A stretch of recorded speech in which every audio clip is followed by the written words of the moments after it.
Untuk pelajaran kali ini kita mulai dengan membacakan doa menurut agama dan kepercayaan. Berdoa mulai.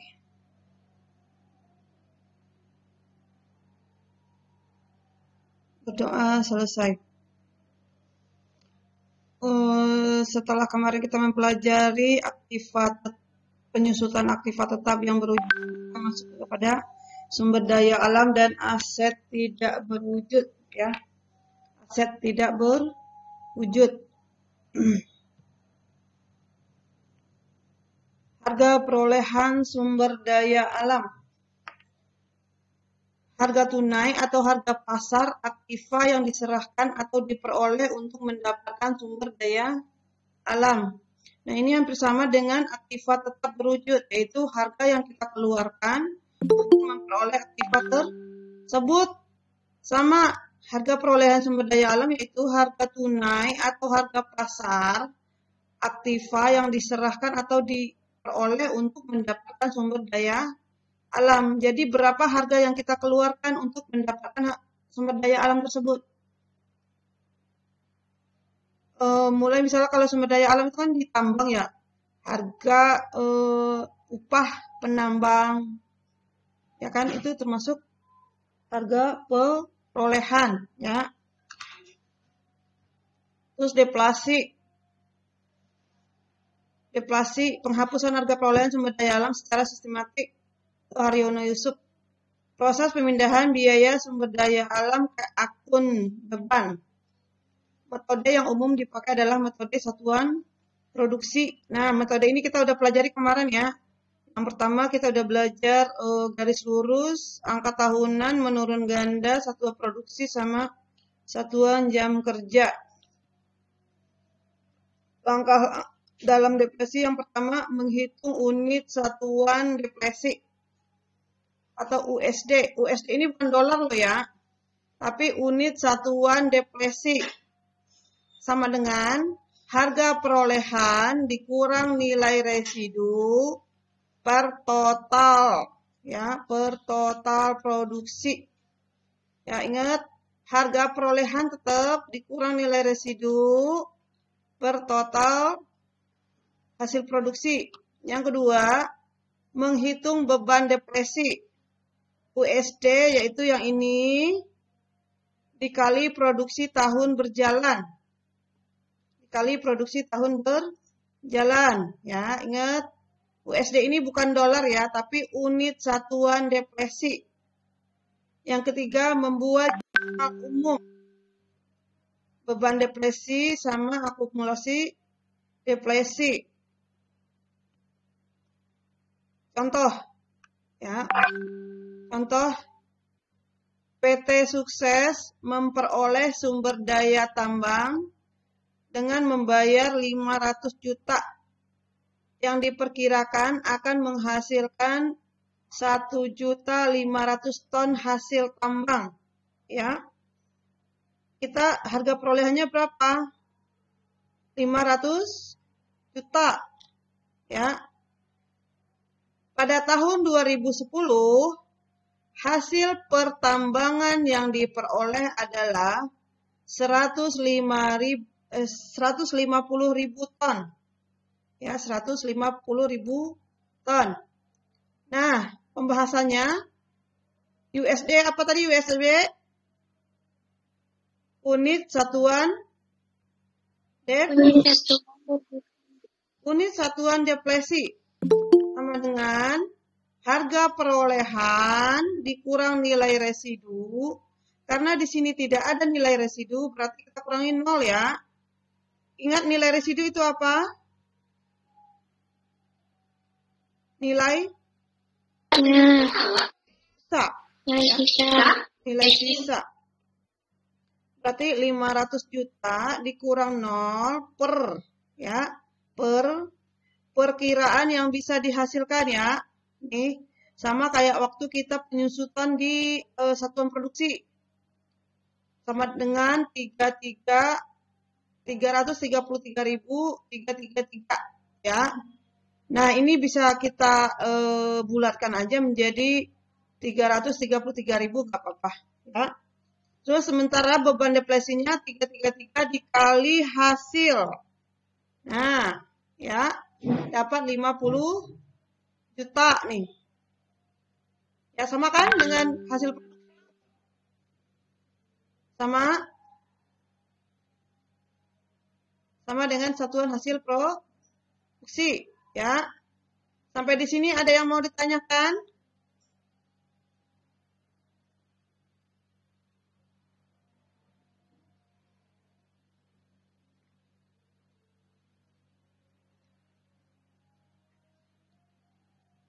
Ada yang mau ditanyakan nggak? Oke, Bu. Bisa? Kayaknya belum bisa ya.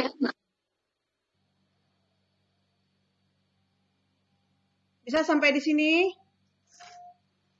Bisa, Bu. Gampang apa susah?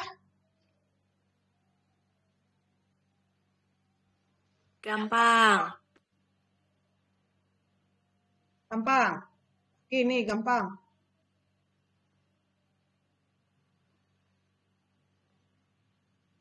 Ada yang mau bertanya nih? Yang rajin-rajin nggak masuk?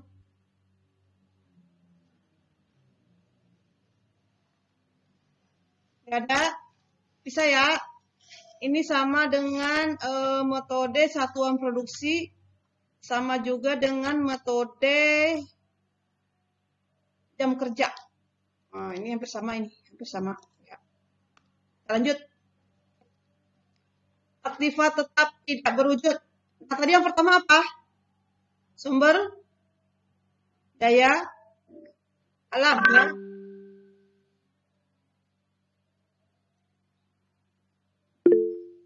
Aktiva tetap tidak berwujud, ya. Seperti yang Ibu bilang tadi, hak istimewa dan keuntungan kompetitif yang timbul dari suatu aktiva tetap yang berumur panjang dan tidak memiliki wujud tertentu, ya, itu adalah aktiva tetap terwujud. Terus aset jangka panjang yang berguna dalam kegiatan operasi entitas ekonomi yang tidak memiliki wujud tertentu, JMR, bentuk kontrak, sertifikat, lisensi, ITC, ya, itu masih berbentuk lisensi gitu.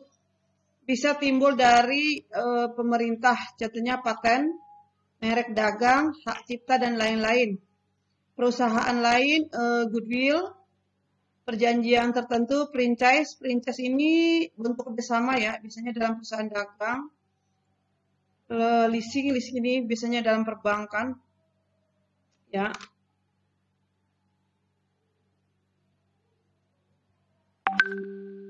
Akuntansi aktiva tetap tidak berwujud.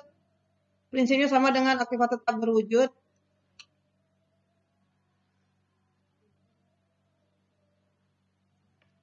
Prinsipnya sama dengan aktiva tetap berwujud. Untuk alokasi harga perolehan menggunakan istilah amortisasi, ya. Hanya beda nama, ya kan? Kalau harga perolehan menggunakan amortisasi. Kalau sekarang kemarin kita harga perolehan aja. Dan umumnya dengan langsung. Dan umumnya dengan langsung mengkredit aktiva tetap tidak berwujud tersebut secara langsung. Jurnal yang umum yang pertama, biaya amortisasi hak paten untuk hak paten, ya. Biaya amortisasi hak paten. Kamu tahu nggak hak paten itu apa? Contohnya batik. Batik itu punya siapa? Indonesia apa orang luar? Indonesia. Nah, Indonesia itu harus dipatenkan menjadi milik Indonesia. Jangan sampai batik kita diakui oleh dunia lain. Oh, ini loh batik Jerman gitu kan. Padahal mah batik Pekalongan. Ya. Padahal mah batik Jogja gitu. Jadi harus dipatenkan. Kenapa? Ketika orang mau memakai punya kita, dia harus bayar. Harus seizin kita. Kalau dia tidak izin, berarti dia melanggar undang-undang. Undang-undang hak paten itu ada hukum yang harus dijalankan, ya. Sama, kamu pernah dengar misalnya kemarin yang lagi terkenal itu PKY. Dia nyanyi boneka ya. Nah, katanya dia melanggar hak cipta karena dia tidak izin sama yang menciptakan lagu. Dengar nggak? Kan lagi terkenal nih. Ya kan? Kena pelanggaran hak cipta karena dia memakai ciptaan orang walaupun udah dirombak gitu ya. Walaupun dirombak, tapi yang si Keke ini karena awam, dia masih tidak tahu apa-apa tentang undang-undang hak cipta, jadi seharusnya produsernya sama yang rekam itu lebih tahu. Itu ya. Lanjut. Hak paten. Hak paten itu adalah hak istimewa yang diberikan pemerintah yang memberikan wewenang kepada pemegang hak untuk memproduksi, menjual, mengawasi penemuannya dalam jangka waktu tertentu. Ya, dalam jangka waktu tertentu. Nah, jadi ini rendang itu dipaten loh. Paten punya Indonesia ya.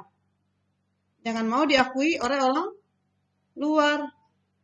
Diatur dalam Undang-Undang Nomor 14 Tahun 2001 yang membedakan hak paten menjadi dua, sederhana 10 tahun, lebih rumit 20 tahun, ya. Menurut PSAK ini adalah standar akuntansi keuangan, ya. Standar akuntansi keuangan. Menurut PSAK 20, biaya pengembangan dapat dikapitalisasi dalam hak paten jika memenuhi persyaratan. 1. Perusahaan dapat membedakan biaya pengembangan dengan biaya riset. Riset itu apa, Neng? Tahu riset? Tahu riset enggak? Apa itu biaya riset? Percobaan ya, biaya percobaan. Ya, yang kedua, biaya pengembangan tersebut dapat diukur. Yang ketiga, perusahaan harus mempunyai keyakinan bahwa ada manfaat yang bisa diperoleh di masa yang akan datang. Ya.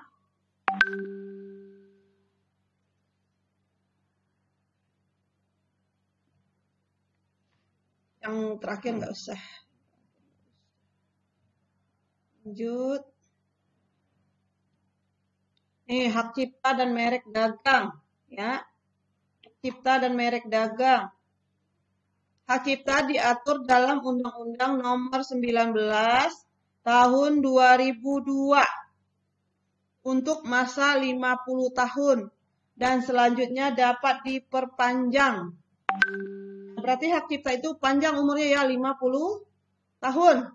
Udah meninggal dulu yang nyiptain, maka hak ciptanya masih ada.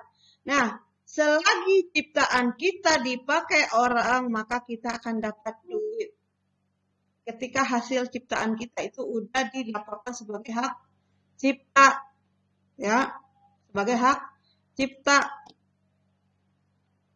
Nah, Ibu dulu pernah dengar nyanyi Sayonara. Sayonara itu dinyanyikan oleh Malaysia. Dia mengakui waktu itu kayaknya punya dia deh ya. Ibu itu nggak tahu juga permasalahannya, apakah dia udah diciptakan hak ciptanya apa belum. Kalau belum didaftarkan hak ciptanya diakui oleh orang lain, terus orang lain mendaftarkan dia loh yang punya hak cipta, berarti dia yang memegang hak ciptanya, walaupun kita yang menciptakan, karena dia yang duluan melaporkan. Ya. Merek dagang diatur dalam Undang-Undang Nomor 15 2001. Dengan masa penggunaan 10 tahun. Ya. Hak cipta berapa tadi? 50 tahun.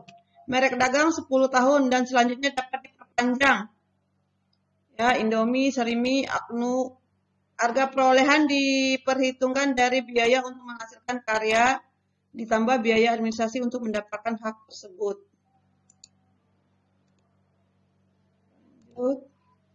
Terus Minus goodwill, ya. Segala atribut yang memberi nilai atau citra yang menguntungkan yang melekat pada suatu entitas ekonomi. Ya. Nilai goodwill dihitung dari harga transaksi dibanding dengan harga pasar aktiva bersih entitas ekonomi yang bersangkutan. Goodwill itu apa? Segala atribut yang memberikan nilai atau citra yang menguntungkan yang melekat pada suatu entitas ekonomi. Periode amortisasi 5 tahun sampai dengan 20 tahun, bisa lebih tapi harus dengan penjelasan, ya. Periodenya 5 tahun, ya. Periodenya 5 tahun. Frekuensi pengungkapan dan penerapan goodwill menurut International Financial Report standar goodwill itu 64,3%, merek dagang 12,9%, paten 4,3%, ya. Di negara yang menerapkan IFRS dibedakan aset tidak berwujud dengan masa penggunaan terbatas. Hak paten, hak cipta, dan kegunaannya tidak terbatas, ya. Kita kayaknya belum menggunakan, kita pakai PSAK. Saat ini PSAK belum mengakui aset dengan masa kegunaan tidak terbatas. Contoh jurnal, ini contoh jurnal, biaya amortisasi, hak paten, rugi atas penurunan nilai goodwill, ya. Goodwill nih nggak usah. Rugi atas penurunan nilai goodwill.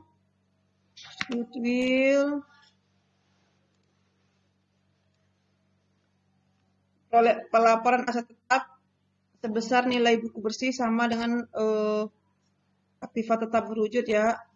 Golongan utama aset tetap harus diungkapkan dalam neraca atau catatan laporan keuangan. Contoh peralatan kantor ini sama dengan neraca yang kita punya, nilai buku bersih, peralatan kantor kurang akumulasi dapat nilai buku bersih. Sama dengan aktiva tetap, ya, sama dengan aktiva tetap. Analisis dan interpretasi keuangan. Aset tetap dapat dievaluasi dengan melihat kemampuan dalam menghasilkan pendapatan. Salah satunya adalah dengan menghitung rasio perputaran aset tetap. Ya, aset tetap dapat dievaluasi dengan melihat kemampuannya dalam menghasilkan pendapatan. Ya, berapa dia menghasilkan keuntungan buat kita. Salah satunya adalah dengan menghitung rasio perputaran aset tetap. Ya, rumusnya pendapatan per rata-rata nilai buku aset tetap, ya. Rata-rata NB aset tetap dihitung dengan nilai akhir aset tetap N kurang 1 ditambah nilai aset tetap tahun berjalan per 2, ya. Ntar Ibu kasih contoh lah. Ya, sampai di sini ada yang mau ditanyakan dulu untuk aktiva tetap tidak berwujud, untuk sumber daya alam dan aktiva tetap tidak berwujud. Untuk lebih jelas ntar kita masuk ke contoh soal. Ada yang mau ditanyakan? Untuk teorinya dulu aja. Pertemuan berikutnya baru hitungan.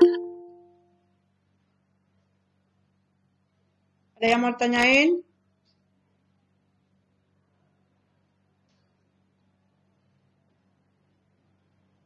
Hai.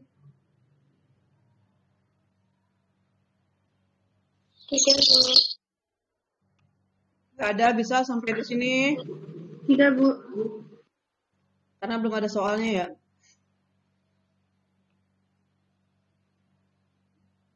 Kalau nggak ada, wabillahi taufiq wal hidayah. Assalamualaikum warahmatullahi wabarakatuh.